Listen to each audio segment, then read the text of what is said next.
You weren't born with this shame. You were taught it. You suck. You suck. You suck. The voice that never lets you breathe without earning it. The one that turns every stumble into a personal attack. The one you've carried for so long. The one that sounds like you. If it was anyone else who spoke to you like that, you'd call it abuse. So why is it okay when it's coming from inside your own head? It's been in your head so long, you don't even question it anymore. But the way it talks to you? Come on now. It might sound like you, but it clearly speaks in someone else's tone. That voice, it's inherited cruelty, and you weren't born with it. Maybe it shows up when you drop your keys and immediately whisper, "Idiot." Or when you look at yourself in the mirror, remembering all of your weak and vulnerable moments, feeling paralyzed, thinking, why can't I just be normal? Or maybe it's subtle, a clenched jaw when you rest, a silent flinch when you feel true joy. Somewhere you learned that affection must be earned.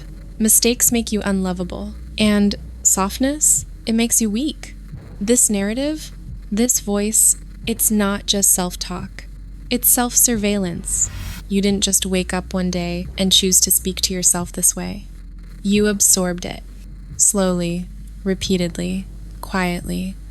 Maybe it came from a parent who only praised you when you got things just right, or a teacher who made your worth feel conditional, or a partner who made love feel like performance. Maybe it was all of them, layered on top of each other until their voices blurred into one.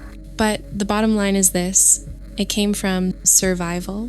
Your brain learned that if you criticized yourself first, you could stay one step ahead of rejection. If you stayed small, you'd stay safe. If you punished every flaw, then maybe no one else would.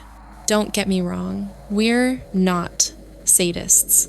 Our subconscious doesn't go out of its way to hurt us. It thinks it's protecting us, holding us to a standard. But safe from what? And whose standards are we even trying to meet? And why? Because following them felt safer than being left behind. So now, it plays the role of your bodyguard. A cruel one, maybe, but loyal. It clings to your thoughts like a parasite, influencing your moves, dictating your worth. A deeply ingrained foreign narrative you believe is yours. So quiet, so persistent, so automatic. Go back. Trace the feeling. When did you first feel that? It's time you ask yourself, whose voice is this really? Who was I trying to stay safe from? What does your inner critic say? When was the first time you felt that way? What is coming up for you right now? Were you ever compared, corrected, or condescended? When was the first time you were made to feel too big or too small? Each moment should lead you back to another one. This is where shadow work begins. To fix the voice, we must first trace it, to understand who gave it the mic, to figure out what you are actually running away from.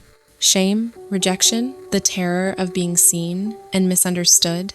Because here's the paradox. Even the good voices, the ones that praise you, might not be yours. They reward you for your compliance, not authenticity. So when you feel proud, is it because you lived your truth or because you passed someone else's test? Look, you weren't born with that voice. And if you feel it's not serving you, you certainly don't have to keep it. If hearing your own name in your head makes you flinch, maybe it's because it was never accepted in its raw form. It always had to be softened, molded, made palatable, but you're not here to be tolerated. It's time to unlearn the conditions you've placed on your own worth, not by becoming unteachable, but by remembering that your value isn't up for debate. This isn't about abandoning reflection or using authenticity as an excuse to stop growing. This is about reclaiming your innate value and then putting effort to show up as the best version of yourself. While knowing your best is allowed to look different every day, believe me when I tell you, you are already enough, even as you evolve. The disapproval you're running away from, it might be coming from people whose praise you wouldn't even trust. Start small. Notice when the tone shifts. Name whose tone it sounds like.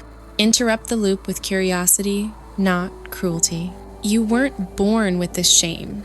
You were taught it, but you can teach yourself a new voice. Your voice. One that knows the difference between failure and learning. One that knows you are a person, not a project. If your voice was fully yours, what's the first thing it would say to you? If something in this resonated, and the way you speak to yourself is beginning to shift, maybe it's time to talk about what it means to let yourself truly be seen. Or check out the newest upload.